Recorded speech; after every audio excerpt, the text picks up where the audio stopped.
Welcome back to LawNewz Network. We were just watching a clip from Friday of the medical examiner's testimony, but right now we have here with us via Skype Cathy Russon, who runs Court Chatter and watches these trials with an eagle eye. She really pays attention to all the details, and she also watched the Odin Lloyd case very, very closely. And so we're happy to have you here to talk to her about some of the details. Good morning, Cathy.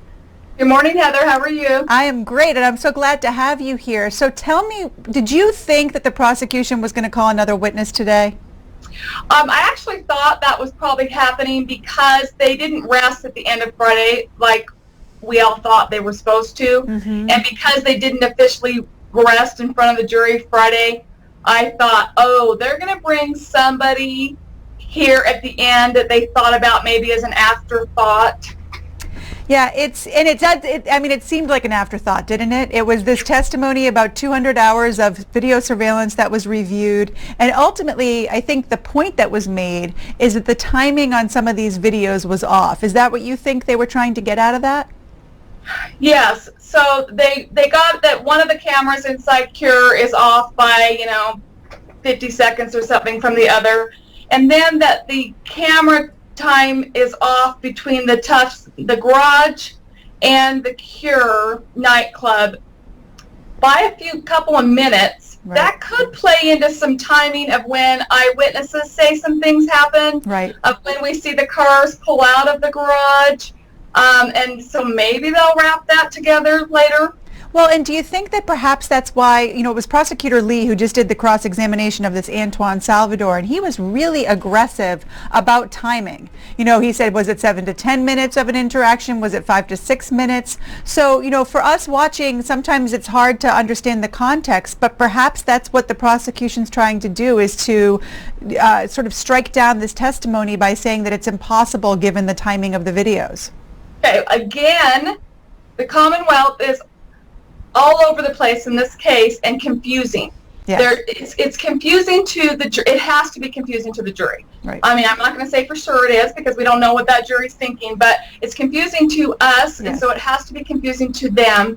What they should have just hit hard on was how, what can you possibly remember almost 5 years later, and nobody had even talked to you about it until a couple of weeks ago, so your memory wasn't, everyone else in this case at least was talked to closer to the time of the incident, and so they can go back and refresh their memory from when they were first spoken to. This guy wasn't even talked to till a couple weeks ago. That's what they needed to hit hard on, and they did hit hard on that, but all of the interaction and the time difference between, maybe you said 5 minutes the first time, now you're saying 7 to 10 minutes, probably lost at this moment. Maybe they'll wrap it, but I hate to keep saying that. I say a lot of things like, oh, maybe the Commonwealth will wrap this all up nicely in their closing argument.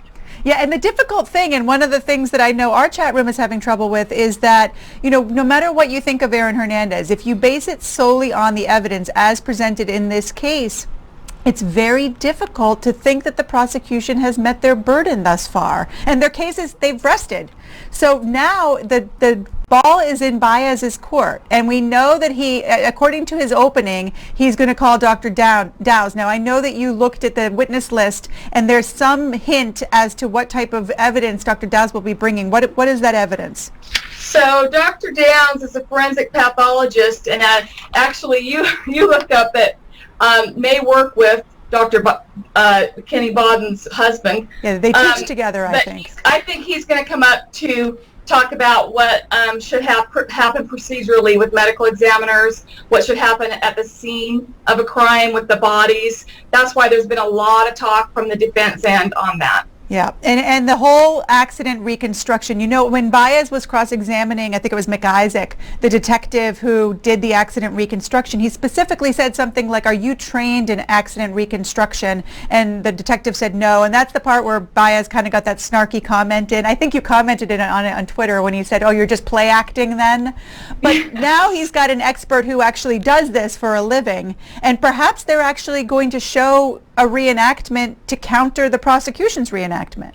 Oh, you better believe they've hit hard on that reenactment of Bradley leaning way back in the driver's seat and Hernandez coming clear over and leaning out. you know the defense is going to have their own version of that and how it's not possible. And I think in some ways it's almost comical. In his opening, Baez talked about the fact that Bradley would have had to lean back and that it was an electric seat. So then he did a little thing where he was like, acting like the thing was going back electronically, and that is slow. I mean, if they reenact it that way, it may actually be quite comical. We may be in for some laughs this week, because the other thing I'm hoping is that he referred to the street sweeper more than once in his opening.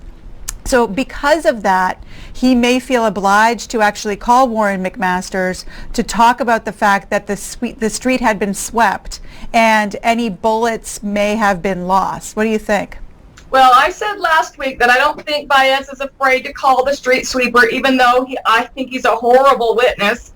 I don't think he's afraid to call him. However, one thing we know about Baez is he doesn't always back up what he says in openings. Right. So I don't think that matters to him. Right. And he doesn't have to. I mean, our last guest was pointing out that as the defense, you don't have to call people that you talk about in openings, and the prosecution's not allowed to point it out. However, myself as a defense attorney, I am always reluctant to lose credibility with a jury. I know Baez is not. He plays it a little bit more loosely. So you're right. He may very well not call anybody as far as the street sweeper issue is concerned, and just let it rest on an expert that he can control and that he can sort of figure out what the guy's going to say, whereas with McMasters, I don't think he can.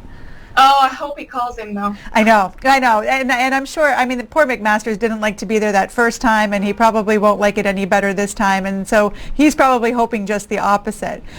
Who do you think, and I know, I'm anticipating I know your answer, but who do you think was the strongest witness for the prosecution? And what do you think is their strongest piece of evidence? If you're them looking to your closing, what are you going to focus upon? Well, their only witness is Alexander Bradley. Right. So that's all the Commonwealth has.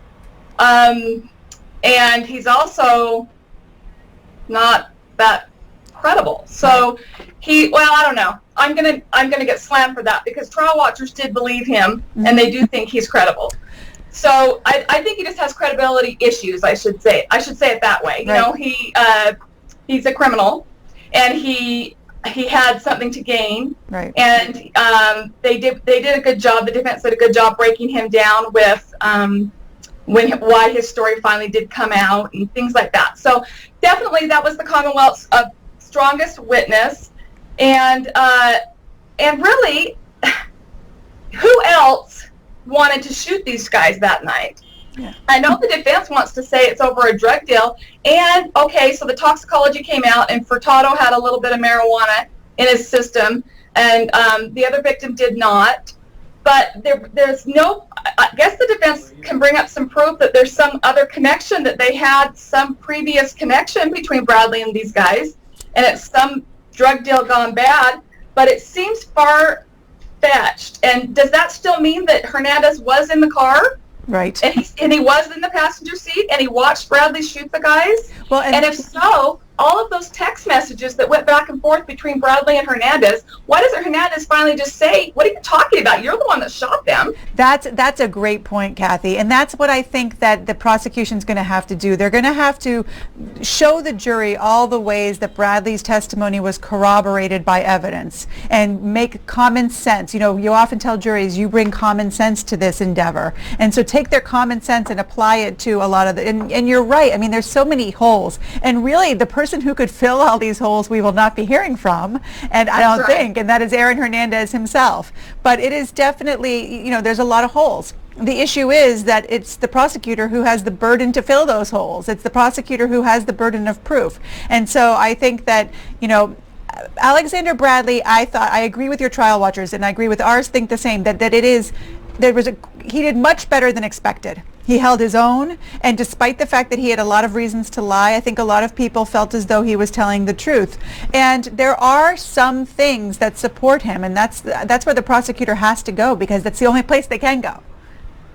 No, it's true. And now let's not forget this shooting of Alexander Bradley. Right. The jury has to consider the witness intimidation charge, yep, which is the shooting, which I know is confusing for some people, but he's charged with trying to shut him up about the double murders, and that's the witness intimidation. And so if the jury believes that Hernandez shot Bradley, and look, all roads lead to that, in my opinion. Then all roads have to lead to, why does he want Bradley killed when this is his buddy? Look at those text messages. These guys are buddies, really close buddies. And they're buddies, all right. I said it was like lovers breaking up. No, it those was. Text messages like, so why want him killed? So if the jurors get there, then they almost have to get to Hernandez shooting. So I don't think the Commonwealth's case is dead. No. But I don't think it's a slam dunk either. I agree with you. And I think a lot of people in the newspapers have been comparing this case to the Odin Lloyd case. You watched that case. That's the other murder that Aaron Hernandez was convicted of. Did you feel, at this stage of the case, did you feel that the prosecution had a stronger case than you do in this one? Absolutely. Yeah. And I'll tell you why. That was charged differently. And the prosecutors did not have to prove that Aaron Hernandez pulled the trigger. Right. And the jurors knew that. Right. So the jurors didn't have to consider whether it was Wallace or his name is... Yes, anyway, there's three of them, and right. any one of them could have pulled the trigger and killed Odin Lloyd, and Hernandez still could be convicted of first-degree murder. So the jurors didn't care. It didn't matter to them who pulled the trigger. That's not how this case is charged. If this case was charged that way, right. this would be so easy. I know you and I actually, a couple weeks ago, you and I actually exchanged a text message, I think, on this, and saying, why haven't they charged it that way? Yes. You'd have to imagine that it's because of the immunity of Alexander Bradley. Yes. That they That's had exactly what it is, because the other two in the Lloyd case didn't get that kind of immunity. Right. They didn't get the same immunity that Bradley has in this case, and so they can't go for that same kind of charge, and so they have to put the gun in Hernandez's hand this time, and so it's a different case, I think. Yeah, and a much harder case for the prosecution. And listen, they have done, we've been talking about they haven't met their burden, and they have done well with what they have, I think. I think that it's a difficult case, even from when you go back to the very beginning and you're looking to charge the case and you're looking to establish the case and go through discovery. I mean, they've taken, the videotapes, that what they do have, they've tried to make silk out of a sow's ear. They've really tried to make something out of what could be nothing, and I think they've done fairly well. But Baez, I know people love to hate him, but I mean, would you agree, Cathy? He's done a nice job thus far. Well, everyone, people do love to hate him, yeah. But he knows what he's doing, yep. And he's got a great team also behind him. Oh, without a doubt. Yeah, and so he is doing a great job. And remember, those jurors don't necessarily have any history with Baez. Well, that's right. Like maybe the rest of us do. Yeah. So I think he is doing a great job. Yeah, and even Judge Locke, that big blow up between Baez and Judge Locke. What did you think of that? I know that there's this bias against Baez that sort of, can sometimes cloud how we look at him because he, defended Casey Anthony, and a lot of people feel strongly about that. But how did you feel about the fact that he sort of stood up to Judge Locke and said his piece as far as the type of treatment that he felt like he was getting, and then Judge Locke's response to that? Well, Sullivan started it first. Mm-hmm. And Sullivan, a few days before that, went off on Judge Locke about how the defense is being treated in this case. Right. So what's happening on that defense team is they're feeding off each other, and they're complaining behind closed doors and maybe even at sidebar about how they're being treated. So that gave Baez even more, bolster got him pumped up to go at Judge Locke like that. And I was very, very, very interested. It was interesting to me to see how Judge Locke responded. With Sullivan, he didn't respond that way. Nope. But now with Baez, I think it was just a culmination of now Locke's kind of been called out in public twice. Yep. And about his treatment of the defense, whether right or wrong. And his demeanor has changed toward the defense, in my opinion. I agree, and I think that I have liked Judge Locke from the start. I think that he's a good judge. He explains things, and I can also appreciate if someone looks at the way that they've been acting in a trial and said, maybe I need to just shift a little bit and give the defense a little bit more leeway. And it seems as though that's what he did. He did give Baez a compliment and said that you've been nothing but he said something like, you've reflected well on the bar and you've been a pleasure to have in the courtroom. And I think that, there are so many times that people come in from other jurisdictions. We've seen it ourselves in other trials where they really, kind of try to tear things up and they don't know how to act in the courtroom. And Baez has really followed Sullivan's lead. And I think you're right. Sullivan's local. You know, Sullivan's a professor at Harvard. And so Sullivan sort of went bananas first, and Baez then maybe followed his lead in doing it. But Judge Locke's response to him was very different. Well, here's the thing. Okay, this is the trial of sidebars. That's all we see is the sidebars. Yeah. We don't know what's going on in those sidebars. I know, isn't it frustrating? No, don't even get me started. Don't even get me started, because why all the sidebars when the jury's not in the room? That's a whole other show. Right. Because that is very frustrating to me. But anyway, we don't know what's happening there, and that could be a lot of contention at those sidebars, and they could have already been arguing all this, or Baez could be acting very professional in Judge Locke's opinion at all those sidebars. That's so. Right. That could have been why Judge Locke said what he did. Well, and the sidebar is where people get far less formal, you know, because you're not in front of a jury. And so you're right. I mean, we do miss a lot. And I know in other trials, we've been able to sort of see the body language of a sidebar, whereas here we don't get that benefit. And you do lose out on that. But to be fair, the jury doesn't see it either. So, you know, it sort of puts us a little bit more in the same hands as the same position as the jury is in. You think this jury, Cathy, is dying to get this case by now, or do you think they're excited to see what Baez will do? Oh, I think they're excited to see the defense. Yeah. Because this is not a slam dunk. So, I mean, I would doubt that right now at this point every juror is like, oh, he's guilty, or oh, he's not guilty. Mm-hmm. I would doubt, even though they're supposed to keep an open mind. I'm just saying, in their head of everything swimming around, I would doubt they are so sure about anything at this point, and they're waiting to see what the defense can put on. Yeah, I agree. I think that at this point they're probably eager to see what Baez is going to do, who he's going to call. Some of his cross-examination has been quite effective, and to see if he's as good on direct. I'm interested to see, you know, Lee this morning got very aggressive with that witness who really just wanted a picture taken for his birthday. I'm eager to see if they get as aggressive with other witnesses as today goes on, and also eager to see who it is that the defense will call this afternoon. You know, Baez's reputation certainly lends you to believe that he may not fulfill all of his promises, but when you promise something in an opening, it can hurt you with the jury if you don't deliver.